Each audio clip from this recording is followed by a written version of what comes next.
guys, it's Mommy's Judy.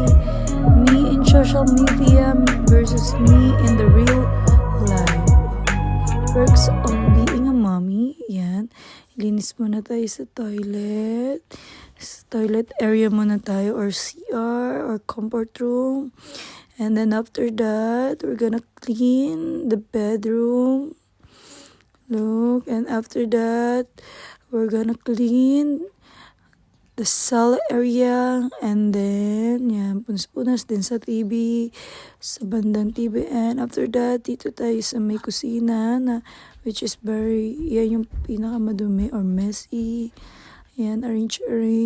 Then check natin kung meron pang magagamit. Tapos itapon na yung mga hindi na kailangan